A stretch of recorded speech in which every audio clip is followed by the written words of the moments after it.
Hey everyone, this is Philip Tracy from RCR Wireless News and Industrial IoT 5G. I'm here at Teradata PARTNERS 2016 in Atlanta. I'm here with David Bloch. He is the head of analytics and data strategy at Vodafone New Zealand. David, thanks for sitting down and speaking with me. No worries. So if you could just talk to me about how Vodafone New Zealand works with Teradata to gather and analyze your data. Sure.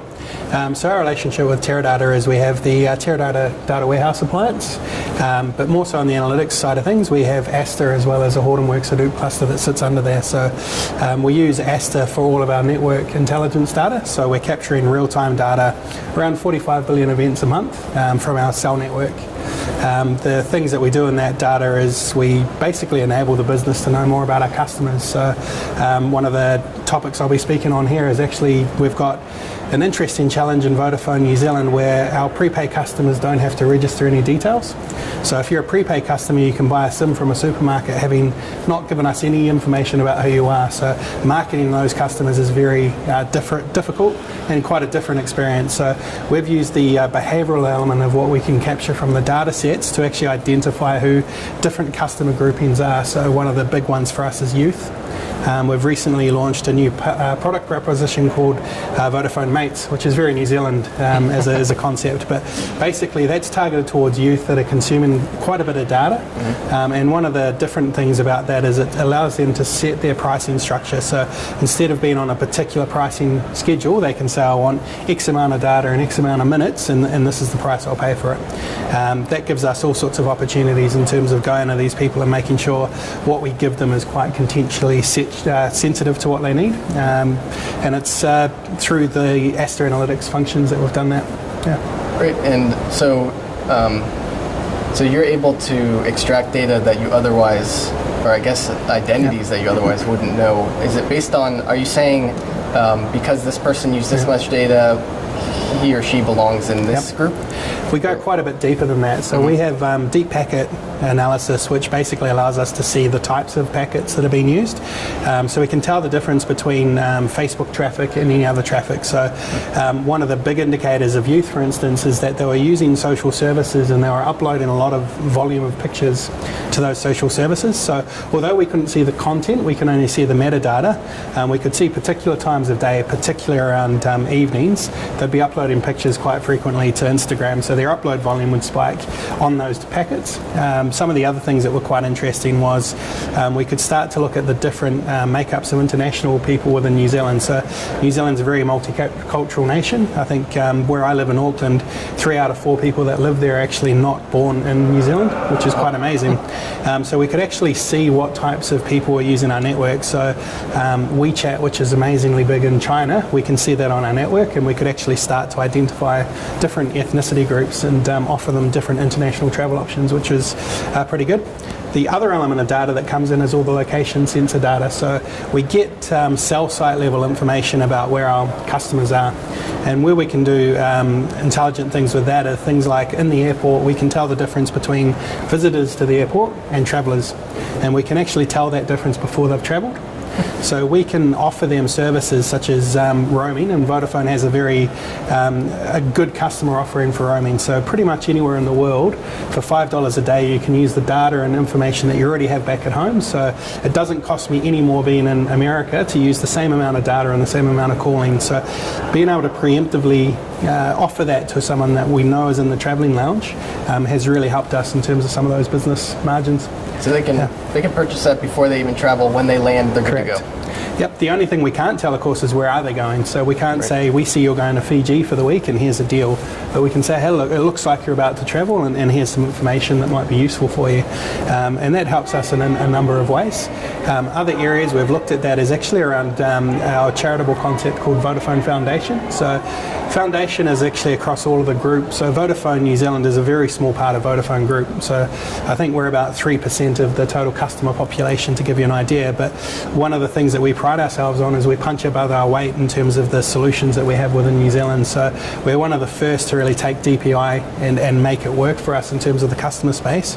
And the next series of there is the location data and predicting what would happen in population health events, or predicting what happens in, say, an earthquake, and working with Statistics New Zealand as well as some of the local providers to simulate here's what would happen with a major crisis. So in 2011 we had a pretty major earthquake hit one of our major cities in Christchurch. We're using some information that we've captured to better plan our services and how we would support in that area should something like that happen again. Oh. Yeah. And so can you talk a little bit about the history? I know you, so you had an in-house data service before, and then you had to switch over. You had 50% of the market in New Zealand in 2004. Then it kind of stagnated, and then competition increased and so on. Definitely. So we're about 40% now of the total mobile market, but we've actually grown to around 50% of the fixed market in New Zealand. So a couple of the transformation aspects of Vodafone was in 2004 we purchased a company called iHug, which was a local ISP, and that gave us internet services. And then around 2011 we purchased Telstra, which was a major landline service and fixed line service. So we're quite a diverse company. And we also offer product sets for our partners. So we offer a number of products in the TV space. So if you think about a converged home and where customers are moving, they want everything in one bill. They want an always-on sort of approach to technology, and more SIM cards are enabling that. So Internet of Things is one of the big things for us that we know our growth area is going to be. So how can we use the data that we have about you and your cell phone to actually help you? But a big thing there is that we don't want to interfere in your life, and we don't want to have too much information about you. So we take data governance very seriously. Yeah, that's a very difficult. Absolutely. It's tough. So are you, I guess, really open with your customers about? Okay. Yeah, so we want to be more open, and then one of the apps that we have is the My Vodafone app, which is your portal to basically any of the services and unlocking how much data do I have left and all these different things. As part of that, we're actually starting to talk about sharing your data with other companies if it helps you. So we've not done anything such as that yet, but some good examples would be with our local transport provider. So if we're able to simulate, hey look, this is when the traffic routes are going to be at their busiest, and here's where public transport needs to step up, that's actually quite a good community project. We'd love to be able to engage with our customers and ask for their permission. So we're looking at that in the next 12 months. A big thing for us is, and a personal thing for me is, if you think of Facebook and Google, the amount of information they have about you is quite impressive and quite scary. But you're almost paying for the service of Facebook by giving them that information. And as long as value is received and value is given, then I think people are accepting that. So more and more as people become aware of what data actually means and the power of their data, I think they will be a little bit more open to sharing pieces about themselves as long as it helps them with a service or a proposition. So I think that's the next step change in where data's going. Yeah, that's an interesting thing I haven't heard yet is showing people how powerful their data is. Yep. So you are saying, or you haven't yet, but you will ask them, can we give your data to a local government or environmental agency or something like that, and here's what they would do that benefits everyone. Yep. And kind of shows them, it's not a privacy breach, we're really trying to help. Yeah, so from a legal perspective, we're still working through what that would mean. Okay. From a preferences, permissions perspective for the customer, if you think of the normal things such as I want to opt out of email communication, we want to take that a step further, and you might not be interested in email communication about your mobile phone, but any new fixed line offers you might want to have. Converse to that is you might not be interested in sharing information about what type of traffic you use, but you'd be fine about the location information being used at a macro level. A very important thing to note, and again, is we would never do anything with our customer data that wasn't at the scale of aggregation and anonymization. So there's no way in terms of any of the data sets that we would ever think about doing this that we could identify one particular customer. It's always a customer grouping. Right. And I think that's a very important point. So I think you'd look for groups of 1,000, if not more, to then say, okay, we're happy with this data being shared. Anything less than that, it would make me a little bit uncomfortable. Yeah. And wouldn't be as useful. Yeah, absolutely. Yeah.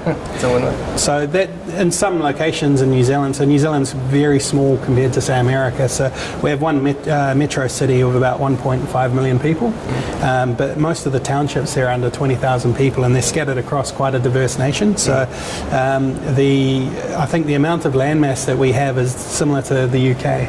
And the UK have about 80 million people, and we have 4 million people. So some of that sparsity of population makes it a little bit more difficult to do these higher level statistics about people. Yeah, absolutely. Yeah. Great.